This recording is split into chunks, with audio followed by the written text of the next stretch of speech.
welcome back to another video. Might be fed up with Mazda ones at this point in time, but I'm going to keep on going because I don't know, they seem to be helping some of you out.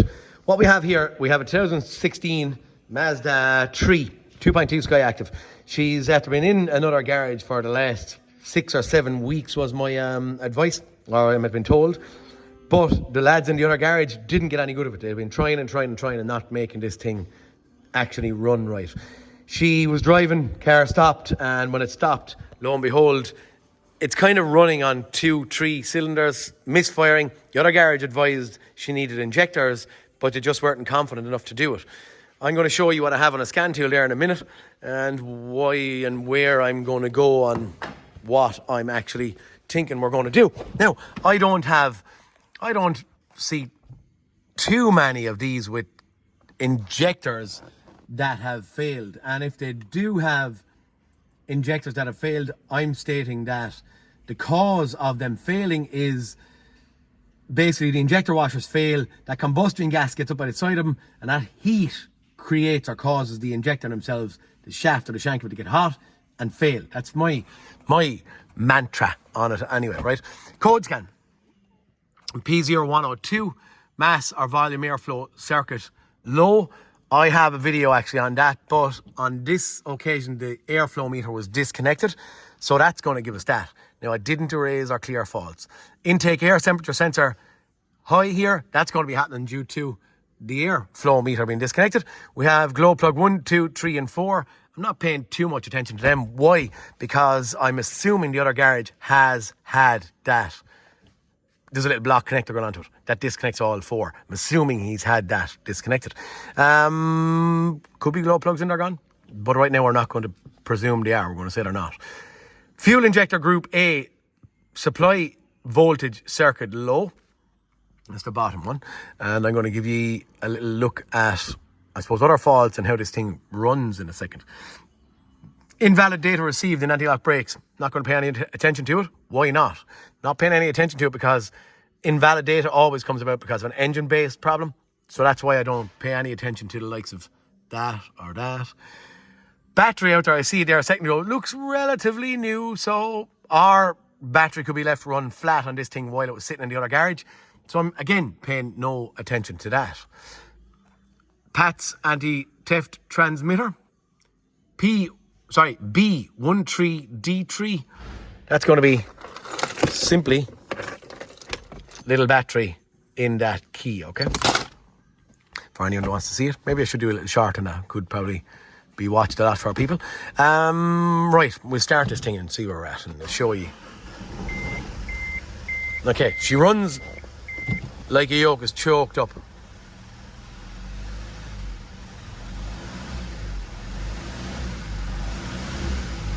She won't rev. We'll check engine lights. It's actually shuddering like crazy there now. I don't know, can you see it? See it in my scan tool on here. Shuddering like crazy there now. We have DSC, tire pressure monitoring, check engine light, collision prevention, traction control, all that stuff coming on. I don't know. I'm going to jump on the normal stuff here to start. As I said, this is 6 weeks off the road and wouldn't or couldn't be fixed. So that's where I'm doing a video on this, or why I'm doing a video on it. It's running really, really bad at this point in time, lads. Do we want to look at live data? I'm going to show you what I would look at in here in live data. I would go after pressure first. So search PRESSURE, go. Brake booster pressure. Actually, an interesting one there. Oil pressure. Oil pressure is very low actually there. Exhaust gas differential pressure. Exhaust pressure sensor bank 1. Will we look for more, or will I just stop at that point? I think I'll stop at that point, okay? Could look for more, but I think right here there's enough information for us to see. Brake booster pressure, vacuum pump is relatively low in this. It's 10 kPa, but I would like it down below 10. That's kind of a sign it's starting to fail. I'm not going to jump on it yet, but I'm definitely not happy with that.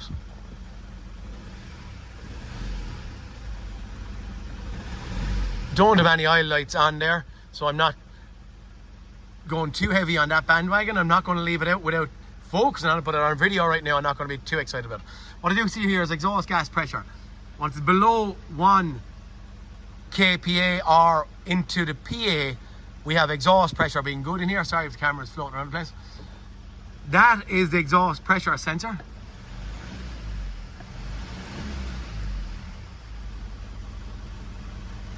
Reading relatively okay. I'm going to stall my engine out. Stall. Pipe is slightly blocked anyway. I can see that pressure dropping slowly. At this point, I'm going to ask you a fancy question. What is the pressure in the atmosphere in kPa? Jump on it, lads. There's 100 kPa in the atmosphere, okay? Or at least that's a general rule of thumb. The rule of thumb, unless you're higher up on a mountain or lower down into sea level, rule of thumb is 100 kPa. You'll see it. You can get a cross-reference anywhere. You get it in the brake booster that we were looking at there a second ago. If I press the brake a few times with the ignition is all on and the engine not running, it'll bring it back to 100 kPa. If you look at barometric pressure from your map sensor, you'll see 100 kPa. So cross-reference, if you want to cross-reference. That is the odor pressure sensor. I've seen this or shown this on a couple of videos. The pipe is relatively clear, but slight blockage because I see the pressure dropping slowly. It's reading 89 in there at the point where I asked you the question. That sensor is gone. Kaput, too low. Should be reading 100 kPa. Go and changing that, or advising to change it. I'm also, there's about 164, I think, 1,000 kilometers on this. Maybe we saw it on the cluster there when I was looking. At that point, camshafts failing these things around 140. I've seen them as low as 100,000 gone, but that was kind of cars that done a lot of town driving, so the engine would have been rotating while not clocking up miles. I'm going to jump on the basics on this. The basics are going to be, I'm going to blame the intake manifold straight away for running like a donkey there. We're getting a look at map sensor, getting a look at throttle body down here. I actually might give you a tip or a pointer on taking off that thing down here. A lot of people get caught on that. A lot of people break the intake pipe, and we'll get out that pressure sensor and just see what's happening inside the intake manifold with the borescope. Map sensor out, blocked fairly heavily. What sometimes I don't like is if I see that messy or oily, so you can see the oil, underlying oil on them. I like to see them when they're blocked. When I do see them blocked, let's see if I can give you a cross reference here. I could have to drop the phone. This map sensor was out a moment ago. Now there's a cross reference. So that was blocked, but look how dry it is. Okay, so it's dusty but not oily. All right, now back onto this car. That residue can sometimes come from is play inside the turbo. If we have, what you saw there, oil pressure low. If we have low oil pressure, we can have oil restriction, feeding the turbo with oil to keep them lubricated. If we have lower oil pressure and less oil getting to the turbo, it can make the bearings in bi-turbo in this, 2 turbos, can make the bearings in them get loose, move around the place, burn the seals on the turbos, or both of them, and that can then allow oil to migrate over, down through the intercooler, back up and give us that oily, sooty residue. Can also create DPF related problems because we're burning oil as well as diesel getting through the turbo, and you mightn't see it because the oil level could be rising due to frequent or more frequent DPF regenerations. So our oil could be getting watery, diluted, but then rather than rising, that oil can be getting in through the turbo and back up around and in here. What I was going to show down here on the intake pipe, where you can see it down there, I'm going to spray every bit of it with easing oil. Okay, there's a little tab, and that little tab just, can I see it? Just actually sitting there at the top of my finger, okay? Just sitting there. I'll get my pry bar, if we can see this on camera. Well, I get my pry bar down and just behind it. Can we see this? Sorry. I'm looking at my pry bar and looking at my camera. So if I get it just down there, I don't think I'll be able to do this on camera very well, lads. But I give it a little tug, a couple of tugs. Just a little handy now, don't break it because it is plastic, it is fragile. But I know that I'm looking at the camera now more than looking at my couple of little jewels, jaunts. I want to hear a little click there in a second, but I'm not getting it with one hand at this point, but I think I heard something there. No, she's still kind of stuck for me. And I'm not, when I'm levering, I'm kind of snagging off of that because I'm holding one hand. Come on. And I'm not pushing hard, so I'm trying not to break anything. I know you're not getting to see this now, but hey, come on. Okay, that's tight, but I'm gonna get the second hand. Sorry, I had to get my second hand in there. So once that actual grip breaks, around she comes, but don't push it hard, okay? Push it kind of gently. And if you think you have to go backwards and forwards and backwards and forwards a little 1 or 2 times, do, okay? Right, that's gone all the way over. But it is very fragile. There is little legs in there that break, so don't just go, you know, clip, clip, clip, she'll leave go. Once it leaves go, then just turn it gently backwards and forwards with all that oil on it. And once it goes all the way over to its home point, at that stage then, I'm going to wedge one of my hands down there and one of my hands down here. I'm going to catch the pipe and I'm going to go wiggle, woggle, and pop it off, okay? With this being a Mazda 3, it's tighter down there, so the front is smaller on her. And I can't wedge my hand in here, okay? So I'm taking out that little expansion jar, quite easy. Pop a clip out of the wiring loom here, pull the loom back a little bit, and just pull that jar up. It'll gain a bit of room for it. Okay, intake pipe removed. Sent the boroscope camera up by the throttle body. It had carbon in there, but it wasn't absolutely manic. And because of that, then I was like, ooh, am I on the wrong track? Am I not jumping on the right track? I do see those injector faults that were in there, but I'm thinking again it was Mr. Man had disconnected things. I did look at injector balance before I actually got the camera rolling, and I weirdly, they weren't actually reading or giving me readings from injector balance, but I'm still not jumping on them right now. As I said, carbon on that is very oily inside it, but I was trying to show you here my camera switched off or timed out or whatever the heck you want to call it. Oh, sorry. Side camera I want. Okay. I don't know if we're going to be able to see this anyway decent on camera. But, where's the glare? That is one of our intake ports there. There's another one over beside it. Over here. And because I went in here and I had a look on the left-hand side into the map sensor, again, heavily soiled but not blocked, solid. And the bit I find, or the ports that I find that create the biggest problem for me, are where the EGR pipe goes in right in the middle or above the throttle body. And then it comes up. So generally it's the center ones that very, very commonly block. And here we have a misfire. When I started this car, originally it ran like a bucket of nails, but it actually wasn't misfiring, I believe. Their exhaust pressure is not astronomically high. I'm blaming that.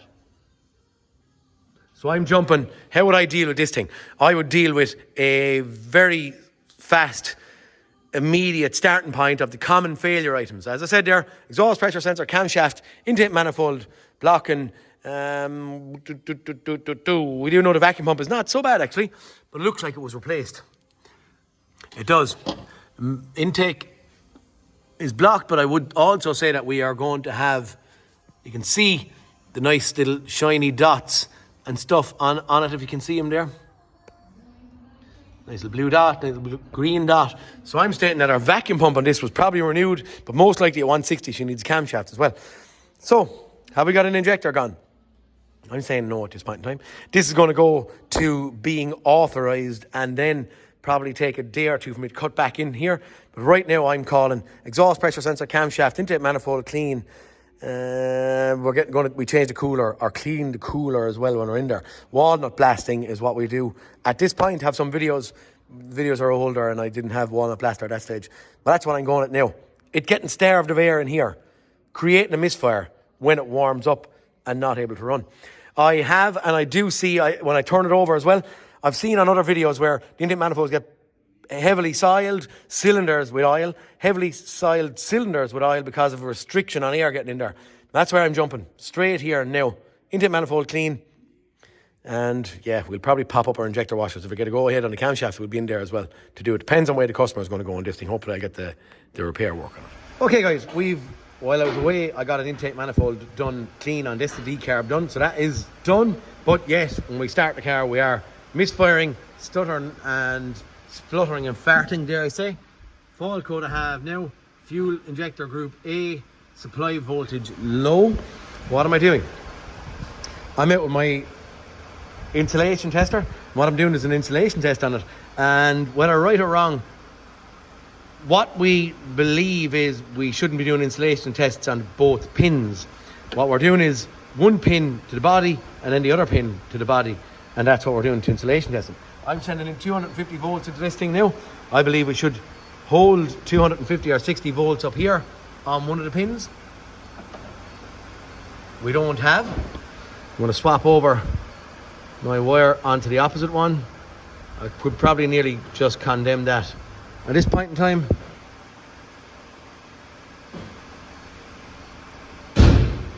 Right, I'm carrying 260 at this point in time. The resistance, I can never make too much blooming sense of those, but I'm going to try and show you what I'm seeing on the other ones. Maybe I should just show a known good. Well, not known good, but another one that I have around here. They're not gone on very well now, I don't think. Probably should get myself a little block connector for it.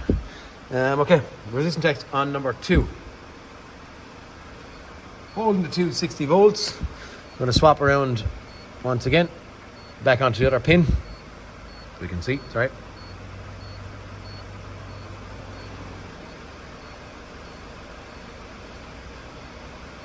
Holding the 260 volts again. So right, and I get the same readings actually on all other, or 3 other injectors. A couple of injectors we have sitting around here. I'm going to go back in. I'm going to put on my little connectors on. Okay, so now on this occasion then I'm going again, as I said, from the body of it to one of the pins. Do a resistance check on that. Carrying our 260 volts is staying there, swapping over.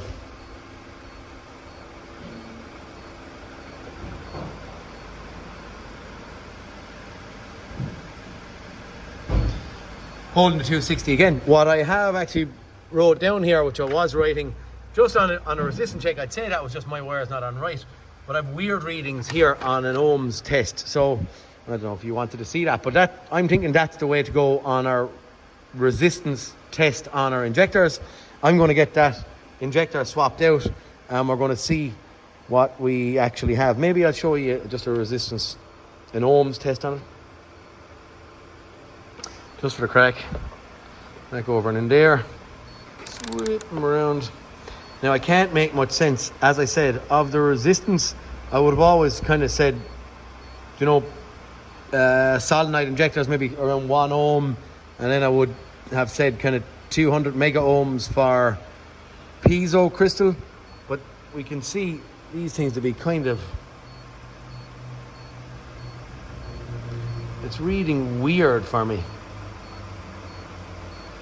but yet I'm holding voltage on that in my resistance check test, whatever we want to call it. And my light, 1 second. Trying to get in on that pin once again. I think we're back in there. There's not a huge amount of change between that and that on that test. Now I have another one sitting there, so I have 2 injectors. I'm just going to put in that one in here. I'm thinking, well, my fault code, what I'm thinking is, I might actually start this and let you see or hear what it, I can't because my injectors are disconnected. What I'm thinking is injector group A is going to be number 1 and 4. B is going to be 2 and 3. That's what I'm thinking. So I'm going to change number, and I have a misfire, just the old fashioned unplug of a misfire number 1 and number 4 at this point, even after our intake manifold clean. So I'm going to go along, renew that injector, which I have a doubt on, and I'm just going to see where I'm at, okay? Okay, we removed number 1 injector.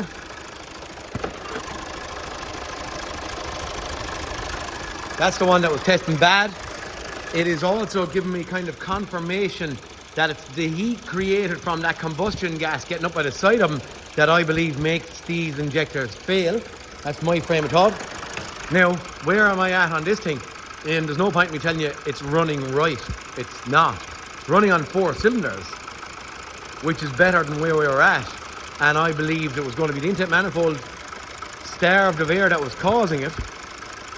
But in this case, it's not even in this case, it rolled on into a different category where we done an intake manifold clean. We then had an injector that I believed was wrong, and we had these faults here. You will not get away with just doing only this, lads. That carbon is going to be stuck underneath that rocker cover.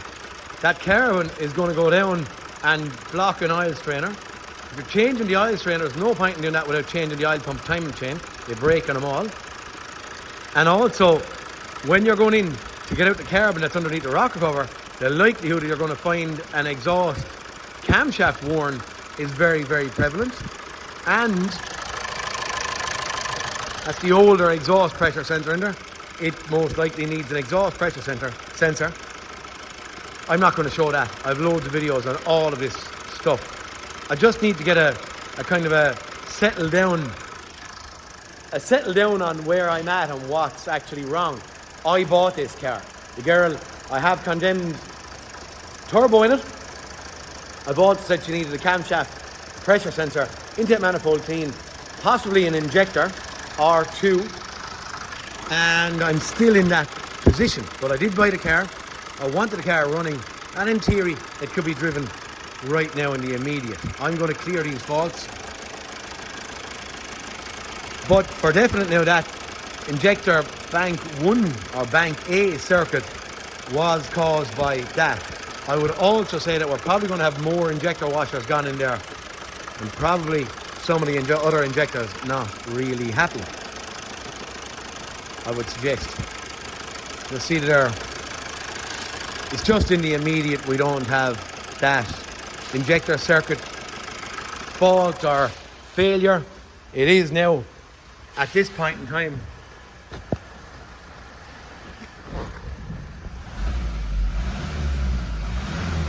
back running.